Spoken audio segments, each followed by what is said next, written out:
Hey guys, King of Charmanders here. Today I bring you a video on the best Beotodus armor guide, his Blunt Force meta, as we analyze the armor of one of the featured monsters of Season 6. And Beotodus armor also introduces the new Blunt Force skill, which is best for Hunting Horn.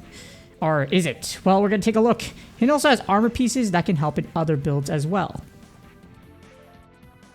First, we're going to start off with the Beotodus armor forge stats and costs. So if you're going to build these, well, they start off at grade 4, with their base defense at 65, and their forge requirements are the following.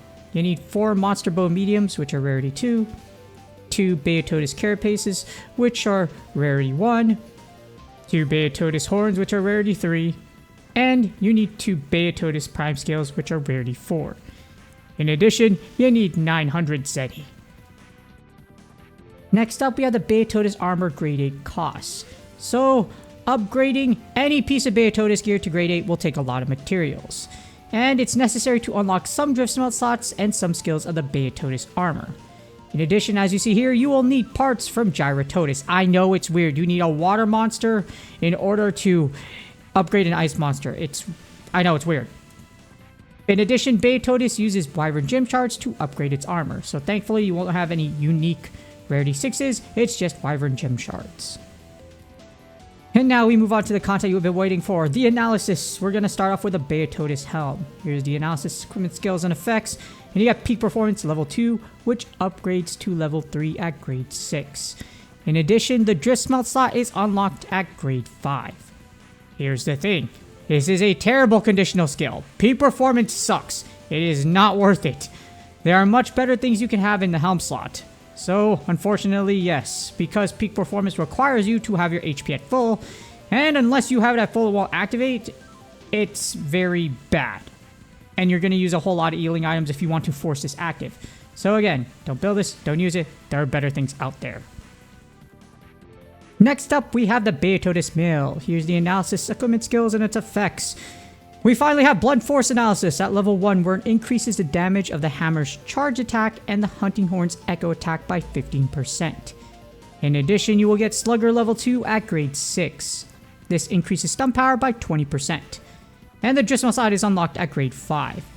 You will definitely need this piece for Blunt Force 5 builds, and Slugger is amazing when paired with it. That's because the hunting horn and hammer, if you're boinking them in the head, you will be able to stun the monster. Combine that with Blunt Force, which Echo Attack can also stun the monster if you bash it in the head by building up that stun.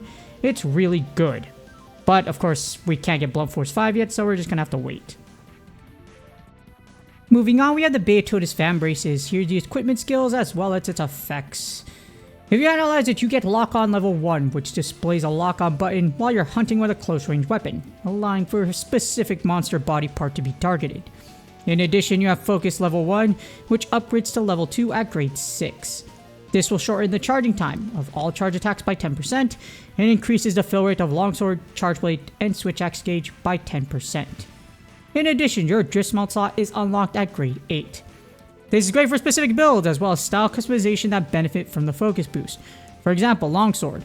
Longsword, I forgot which one it was, but you need that to get your gauge full in order to get the full benefit of it. So this will help for specific builds. And again, for things like Longsword, when style customization requires you to fill a gauge or something like that so that you can do maximum damage. On to below the waist, and at the waist we have the Beotodus coil. Here's the analysis, equipment, skills, and its effects. You get defensive reloading at level 1, which upgrades to level 2 at grade 6. This reloads file/ammo of the charge blade/gun launch/heavy bowgun by 2 after guarding against a monster's attack. In addition, you get Ice Attack level 1 at grade 8, which increases weapons' ice element value by 50, with the drift smelt slot being unlocked at grade 5. Here's the thing, it's not really worth it. Ice Attack level 1 isn't really worth it at level 8. I don't know why it's so dang high, and defensive reloading is okay if you're trying to have some fun. Offense over defense in Monster Hunter. Now, that's always how it's worked, always how it's been worked, and probably will never change for a foreseeable future. But again, defensive reloading is fun. If you perfect guard and everything like that, it can do really well. However, it's just, if you're going to get it with Ice Attack with only 1 level, again, it's not really worth it. And last but not least, we have the legs. The beautiful, well, they're not that beautiful, they're pretty already. The Beotodus Greaves Analysis Equipment Skills and Effects. You have Blunt Force level 1, which upgrades to level 2 at grade 6. This increases the damage of the Hammer's charge attack and the Hunting Horn's echo attack by 25% at level 2. And its Driftstone slot is unlocked at grade 5. Now here's the overall thing about Blunt Force. It's kind of meh because here's what you have to do. You have to have 4 notes to max damage and an opening where you won't get hit by the monster. So stacking other offensive skills like Burst is technically better, but if you want one where you can spam Echo Attack and you're in a group hunt, it probably will work out. But again, this is for group hunts. If not, stacking other offensive skills and just using Sonic Wave is honestly a lot better for solo play. And this brings us to the overall analysis for the Beotodus armor. Now here's the thing, most pieces work for specific builds, but it's not a must-have, with the best pieces probably being the mail and the Vambraces.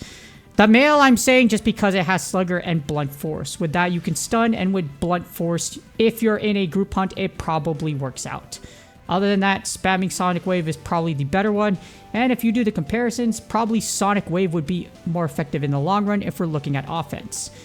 And the rest aren't really worth investing unless you just want to burn materials, like defensive reloading, etc. Again, it's just fun. Or for the helmet, which is factually terrible, and you just need something to burn materials for, or if you're looking for that layered armor. So, use your resources sparingly. They're not out there. You can't just...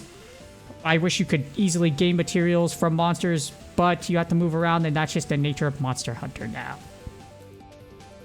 Hopefully this video helps you decide what to build for the Beotodus armor set. Now the good thing is Beotodus isn't a boss monster or Elder Dragon, so you won't have to track. You'll be able to track it, and you won't. What I mean is you won't have to like track it down and go left and right and wait for events like other boss mobs or Elder Dragons. You can find it on the field and outside of events, unless they restrict it for like the new season or something like that. But with that being said, please do me a huge favor, like, subscribe, and comment for the YouTube algorithm. Hopefully you are able to build already for this set, or you already find out what you want, because it only requires Wyvern Gem Shards, and they aren't as hard to go around as other monsters. So with that being said, good luck on your grinds, and I will see y'all on the next video.